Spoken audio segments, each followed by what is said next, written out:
Welcome to our latest Ingram Financial Services podcast. Today, we are focusing on cash preservation. I'm delighted today to be joined by Mark Snyder, our EVP and Group President of EMEA, and Steve Heiser, our Global Director of Channel Finance. Thank you, gentlemen.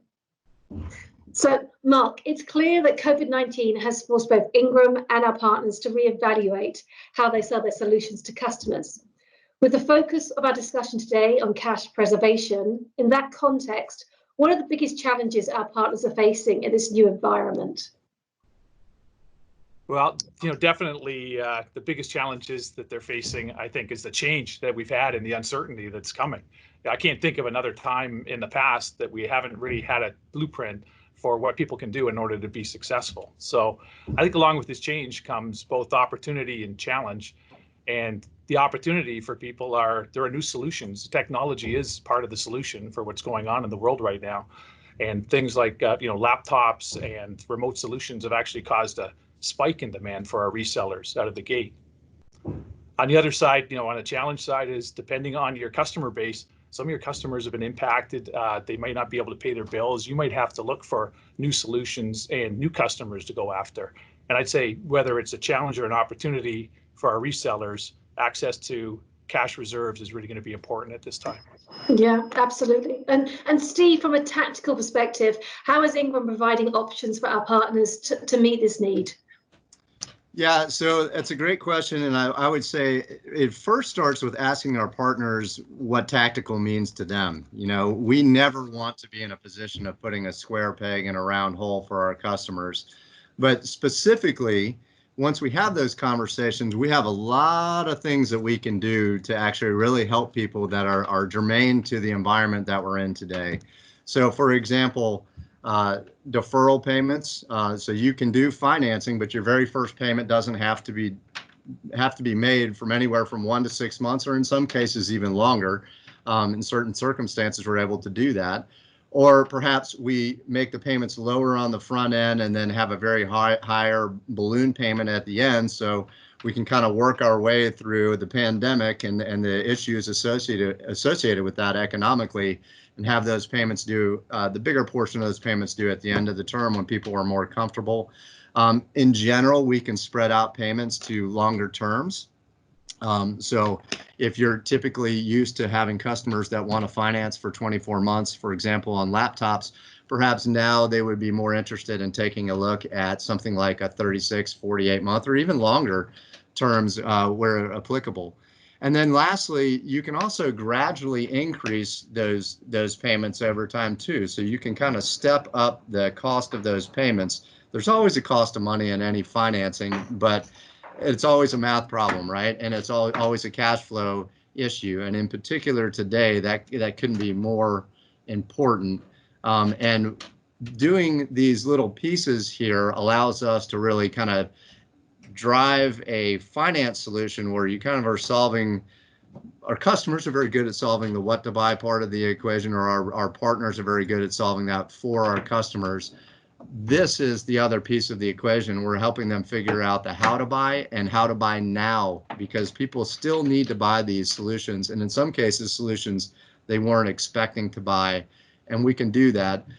And then we can combine all of those pieces the way that you want. So there's really a solutions architecture piece, which is why I said it really starts with a discussion with our people, but we have hired some fantastic people to help our customers do that. So we're looking forward to having those conversations. It's fantastic to see that breadth of support there for the partners. So Mark, major change typically brings windows of opportunity. How do you see this cash preservation strategies fitting to bring those opportunities to the partners? Well, Maria, I think that nobody really knows what the shape of this recovery is going to be. We know there's going to be a recovery. And the early talk was of a V, which was going to be a sharp downturn with a sharp upturn and a nice recovery afterwards. And I think that, since then we've heard a lot of other theories of other shapes, an L where it never does recover. We think in IT it's actually been more of an N, where we actually had a spike out of the gate and then it's been sharp down. But I still think the recovery patterns yet to be determined.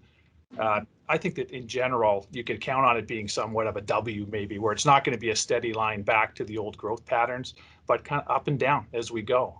And I think that as that happens, when we look at as a service from the financial standpoint, it allows our resellers and their customers to flatten out their payments regardless of whether they're in a spike or they're in a trough, really, as we go back to the recovery. So I think this is really a solution built for this time where the uncertainty is still ahead of us, and we need to be able to smooth out and have some certainty in payments going forward.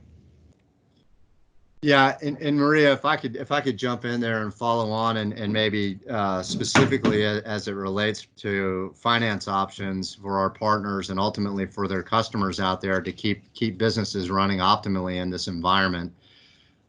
You know, as a partner, finance, in my opinion, I'm a bit biased, has always been a wonderful solution. IT is well known to be one of the most quickly depreciating solutions that an organization can buy.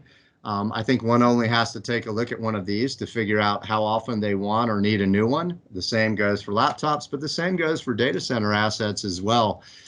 And now may be the best time in the world for our partners to start introducing those as a service type models, or maybe some of those solutions we talked about from a cash preservation standpoint into their customers to help them today, but also lay the groundwork of discussions with their end user customers about what is possible and how to use finance when it's done correctly. You know, rate is important, and I say this a lot of times whenever I'm talking to our partners or their customers. Rate is important most of the time, but structure is important 100% of the time. And the finance community, the traditional IT lessors of the world, have done a wonderful job of doing themselves a terrible disservice in the long term by taking advantage of the fact that many partners and their customers just aren't familiar with these types of topics. And Ingram, thank God, has set themselves up in such a way where the reason we're in finance is not necessarily to make it a huge profit center for the company, but rather to make it something that allows our partners to sell more hardware, software, and services, and make that something that's more adaptable by their end users at the end of the term. And we're here to help. You know, the one thing you can count on is technology is going to change. There will be obsolescence. So financing done fairly and in the best interest and in an open model, it really is a great way to go. And this is an opportunity to start introducing those concepts for our people. Yeah, it sounds refreshing. Finally, Mark, for our partners that are redefining their approach to contend with customers' needs to preserve capital, how do they engage with Ingram to help them? Well, I guess the good news is that although it's a new situation that we're faced with right now, this isn't a new program for Ingram Micro. We've started years ago investing in people, and some of these people are experts. And then for most of our resellers, you know, their sales rep would be knowledgeable enough to engage in the conversation.